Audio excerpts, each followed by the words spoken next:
देखो 2.1 स्टार्ट करने से पहले मैंने जो तुम लोगों को परसों सैटरडे को जो बेसिक दिया है वो तुम्हें आज वापस देखना है, क्योंकि वो बेसिक आने के बाद ही तुम्हें सॉल्यूशन आएंगे। ये देखने से पहले मैं तुम्हें एक कंसेप्ट सिखाने वाला हूं, अपोजिट एंगल्स। अपोजिट एंगल्स याद रखना, अपोजिट एंगल्स हमेशा क्रॉस में होते हैं। एक्स शेप कौन सा? एक्स। फॉर एग्जाम्पल देखो, ये ए एंगल है, ये बी है, ये समझो सी है, ये डी है। ओके, ये चीज हमेशा याद रखना है, कौन सा शेप? एक्स। ओके, तो अपोजिट एंगल्स याद रखना हमेशा कॉन्ग्रुएंट होते हैं। अपोजिट एंगल्स हमेशा कॉन्ग्रुएंट होते हैं, ये तुम्हें बेसिक में लिखना है। ओके, सम करने से पहले, ये 2.1 का पहला सम मैं सिखाने वाला हूं, उससे पहले तुम्हें ये लिखना है, opposite angles. Opposite angles are always congruent. तो यहां पे स्टेटमेंट लिखना है, opposite angles are always congruent. Okay, तो देखो शेप कौन सा? एक्स। ओके, देखो ये एंगल जो ए है, इसका अपोजिट एंगल कौन सा? इसका अपोजिट कौन सा? बी है। तो ये दोनों भी क्या होंगे? Congruent. Angle A congruent to angle B.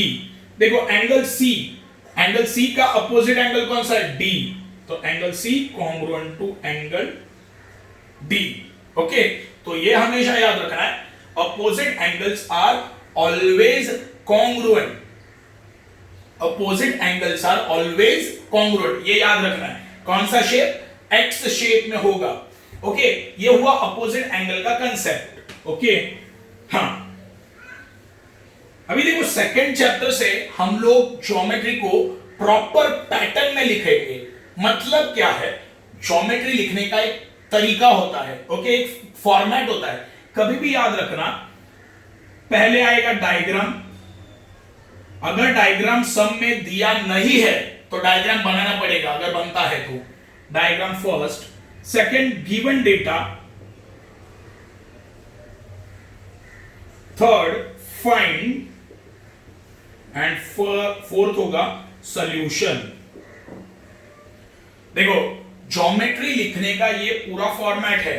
Okay, geometry लिखने का ये फॉर्मेट है। ओके, इसे तुमको फॉलो करना है।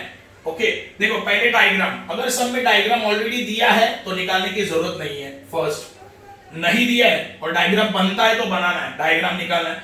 फिर तुम्हें सेकंड क्या लिखना है? Given data. Okay, given data के बाद तुम्हें क्या लिखना है? क्या फाइंड आउट करना है वो लिखना है। उसके बाद सॉल्यूशन लिखना है। ओके, तो सेकंड चैप्टर से हम लोग ये सारी चीजें लिखने वाले हैं। गिवन डेटा मतलब क्या है? गिवन डेटा मतलब मुझे सम में क्या गिवन है, गिवन मुझे सम में जो दिया है वो मुझे गिवन डेटा में लिखना है। फाइंड, वो भी पता चल जाएगा सम पढ़ने के बाद कि क्या ढूंढना है। और सॉल्यूशन, सॉल्यूशन तो मुझे पता है। ओके, तो देखो सेम फॉर्मेट में मैं भी लिखूंगा हमेशा 2.1। देखो एक्सरसाइज 2.1 क्वेश्चन नंबर 1। ओके, क्या दिया है? देखो line RP parallel to line MS. Okay, line RP parallel to line MS, ये दो लाइन पैरेलल है। DK is transversal. डीके क्या है? ट्रांसवर्सल। मैंने तुम लोगों को बेसिक में बताया था, अगर दो लाइन पैरेलल है और एक ट्रांसवर्सल है तो करस्पॉन्डिंग एंगल क्या? Equal. Alternate angles are equal and interior angles का एडिशन कितना? 180। कंडीशन देखो सेटिस्फाई हो गया है ना। बेसिक का वीडियो अच्छे से देखो। कंडीशन क्या बोला था? दो लाइन पैरेलल चाहिए और एक ट्रांसवर्सल चाहिए। अगर ये कंडीशन सेटिस्फाइड है तो क्या होगा? Corresponding angles are equal, alternate angles are equal and what? Interior angles का एडिशन कितना? 180। तो ये मुझे याद आ गया। और क्या गिवन दिया है? एंगल डीएचपी कितना दिया है? 85 डिग्री। देखो ये सारा तुम लोगों को सम में दिया है, लिख के दिया है, तो ये तुम्हारा पूरा बन गया गिवन। गिवन डेटा, ये क्या बन गया तुम्हारा? Given data. ओके, फाइंड क्या करने बोला है? ये सारे एंगल्स को फाइंड आउट करो, ये तुम्हारा फाइंड। फिर मैं क्या करूंगा? सॉल्यूशन। तो देखो पहले डायग्राम मैंने निकाला। देखो मैंने फॉर्मेट लिख के बताया, पहले क्या आएगा? डायग्राम। सब में डायग्राम दिया, मैंने निकाला डायग्राम। ओके, उसके बाद मैंने बोला गिवन लिखो। गिवन मतलब क्या, सब ने जो मुझे लिख के दिया है वो लिखना है। गिवन क्या लिख के दिया है, line RP parallel to line MS लिखा, line RP parallel to line MS, DK is a transversal, ये भी लिख दिया। और क्या दिया है, angle DHP equal to 85 degree लिखा। तो ये मेरा पूरा गिवन डेटा हो गया, मुझे सब में ये लिख के दिया है, मैंने वो गिवन में लिखा। अभी मुझे क्या लिखना है, फाइंड, क्या फाइंड आउट करना है, ये सब फाइंड आउट करना है। तो वो आया फाइंड में। अभी लास्ट स्टेप क्या मुझे करना है, सॉल्यूशन। अभी मुझे क्या करना है, सॉल्व करना है। तो देखते हैं, डायग्राम अच्छे से देखो। एंगल डीएचपी कितना दिया है, 85, देखो गिवन ही है ना। पहले क्या फाइंड आउट करना है, आर एच डी, देखो आर एच डी, ये एंगल कितना, ये पूछा है क्वेश्चन। तो देखो नॉर्मली ये एक लाइन है, कौन सा है, आर, ये एच, ये पी, यहाँ पे क्या है, डी, ये कितना डिग्री है, 85 डिग्री। ओके, क्वेश्चन क्या बोला है, देखो डीएचपी कितना है, 85। फाइंड क्या करने क्या बोला है, आर एच डी, मतलब ये एंगल। ओके, मैंने तुम लोगों को बेसिक में सिखाया है लीनियर पेयर। लीनियर पेयर मतलब क्या, एक लाइन के ऊपर दो या दो से ज्यादा एंगल का एडिशन कितना होता है, 180। मैंने लिख के दिया है बेसिक में, अच्छे से देखो। देखो ये एक सिंगल लाइन है, ओके, ये एक सिंगल लाइन है। ये सिंगल लाइन के ऊपर कितने एंगल्स बने, ये और ये दो एंगल बने, सही है। ये एक सिंगल लाइन के ऊपर कितने एंगल्स बने हैं, ये एंगल और ये एंगल, दो एंगल। तो ये दोनों का एडिशन कितना आएगा, 180 डिग्री। ये दोनों का एडिशन कितना आएगा, 180 डिग्री। तो angle R H D plus angle P H D कितना आएगा, ये दोनों का एडिशन 180। मैं रीजन क्या लिखूंगा, रीजन लिखूंगा ये कौन सा पेयर है, लीनियर पेयर। ओके, सही है। तो एंगल आरएचडी मुझे पता नहीं है, वही फाइंड आउट करना है। पीएचडी कितना है, 85 लिख दिया, इज इक्वल टू 180 डिग्री। ये प्लस 185 है, वो साइड शिफ्ट हुआ तो minus, angle R H D is equal to 180 minus 85। तो एंगल आर एच डी कितना आएगा, 95। ओके, ये आ गया 95, क्वेश्चन नंबर 1। मैंने इसको इक्वेशन नंबर 1 दे दिया है। देखो मैंने सॉल्व कर दिया, देखो मिल गया। Are H D, are H D कितना आया, 95 डिग्री आया।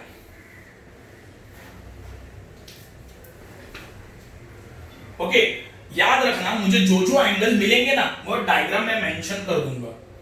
ये आया 95 डिग्री। ओके, अभी मुझे सेकंड क्या बोला है, सेकंड क्या फाइंड आउट करना है, second P, angle P H जी। देखो पी एच जी मतलब ये वाला एंगल, ये वाला एंगल कितना है ना, ये वाला एंगल पी एच जी, ये वाला एंगल कितना आएगा, क्वेश्चन मार्क। ओके, तो मैंने थोड़ा सा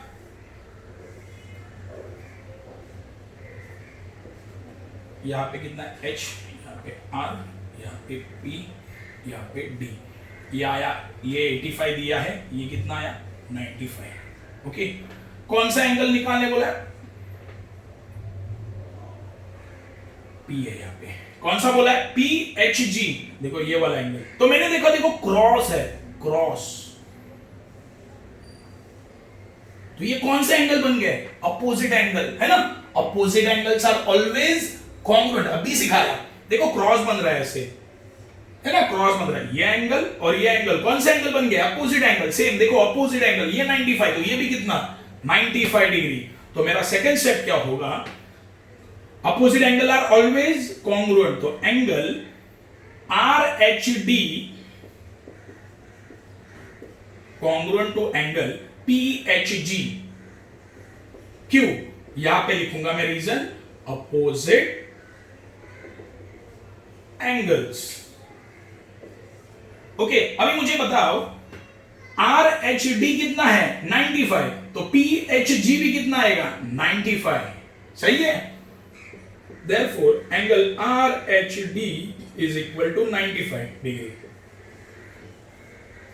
ओके, यहां पे इसको इक्वेशन नंबर में 2 देता हूं। और ये देखो आर एच डी कितना है, 95, कैसे पता चला, देखो आरएसडी यहाँ पे कितना आया था 95 फ्रॉम, लिखूंगा फ्रॉम 1। ये मुझे पता कैसे चला कि देखो आरएसडी और पीएचजी दोनों इक्वल है, लिख दिया। आरएसडी कितना है 95, कैसे पता चला 1 से, है ना।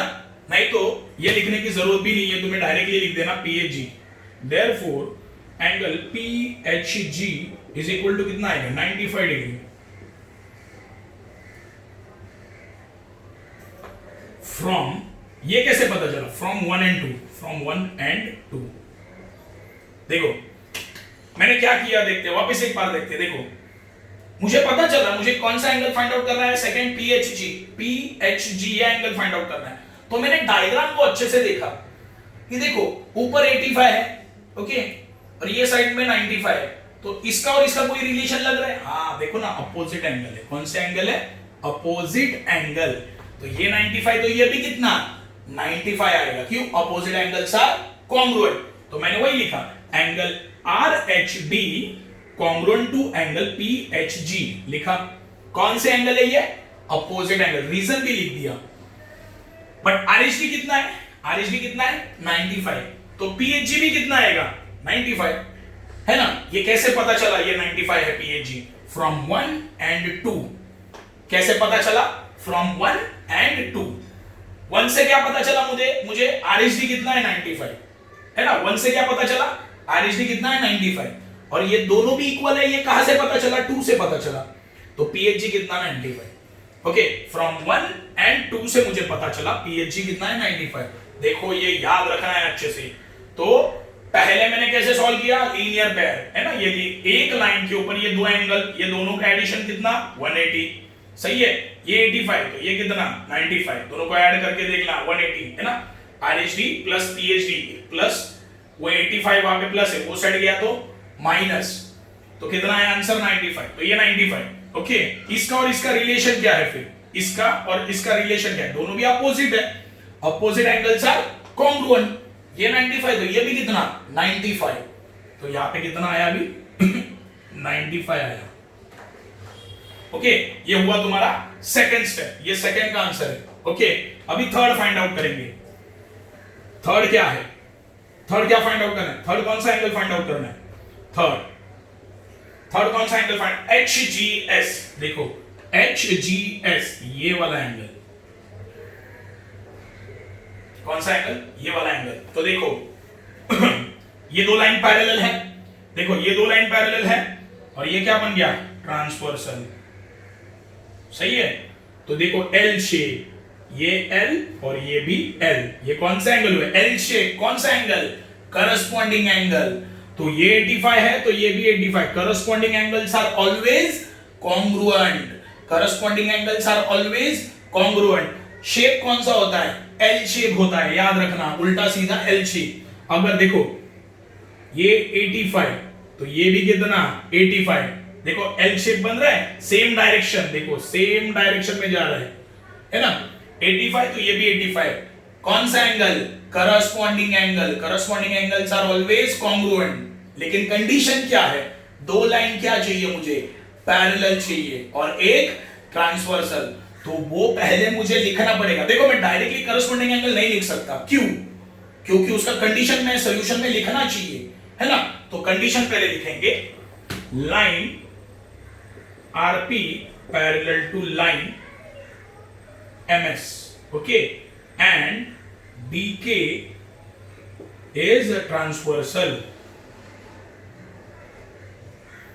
यहां पे लिखूंगा गिवन, ये गिवन है ना, मुझे सम में दिया है already. Therefore, angle DHP, angle DHP congruent to angle HGS, HGS कौन सा एंगल है ये? करस्पॉन्डिंग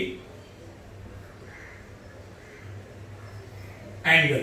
कौन सा एंगल है ये? करस्पॉन्डिंग एंगल, ऑलवेज कॉन्ग्रुएंट, है ना। Therefore, एंगल देखो, बट एंगल DHP कितना है? एंगल DHP कितना है? 85, सही है। ये कैसे पता चला? ऑलरेडी दिया है देखो सम में, तो यहां पे लिखूंगा गिवन। तो मुझे एक बात बताओ, अगर DHP 85 है तो HGS भी कितना आएगा 85, therefore angle HGS equal to 85 degree. Okay, इसको मैं लिखूंगा इक्वेशन नंबर 3। ओके, ये आ गया। अभी तुम लोग मुझे एक बात बताओ, देखो RHD हो गया, PHG हो गया, अभी HGS थर्ड वाला भी हो गया, अभी कौन सा बचा है MGK। देखो MGK, यहां पे देखो कौन सा शेप बन रहा है X, कौन सा शेप बन रहा है X।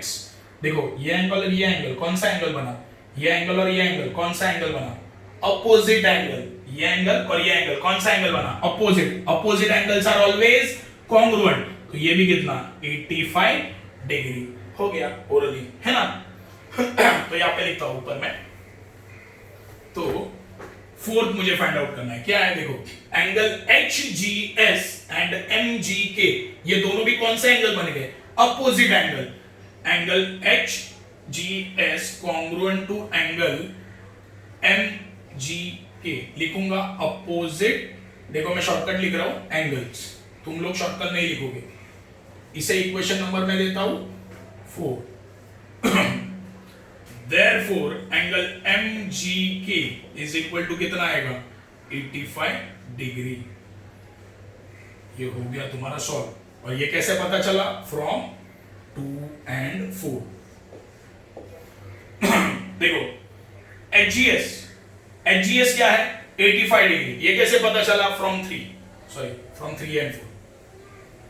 और ये दोनों भी इक्वल है, ये दोनों भी इक्वल है, ये कैसे पता चला इक्वेशन 4 से, है ना, अपोजिट एंगल्स है, तो यहां पे रीजन लिखा फ्रॉम 3 and 4। इससे और इससे पता चला MGK कितना 85 है, ये याद रखना, हमेशा याद रखना। ओके, देखो डायग्राम से भी सॉल्व हो सकता है आराम से। देखो ये X शेप है, ये और ये कौन सा एंगल बना, अपोजिट एंगल बना, ये 85 है, तो ये भी कितना 85। क्यों, क्योंकि opposite angles are always congruent. तो ये तुम्हारा सॉल्व हो गया है सब। ओके, ज्योमेट्री लिखने का पैटर्न तुम्हें याद रखना है। पहला है गिवन, कोई भी सम हो तुम्हें पहले गिवन लिखना है, उसके बाद फाइंड लिखना है, उसके बाद सॉल्यूशन लिखना है। और सॉल्यूशन लिखते वक्त तुम्हें हमेशा रीजन लिखने हैं, ये बहुत ज्यादा इंपॉर्टेंट है, नहीं तो मार्क्स नहीं मिलेगा। ओके, ठीक है। एक सम मैं तुम्हें होमवर्क देने वाला हूं, फोटो निकाल के वो सॉल्व करके मुझे सेंड करना है।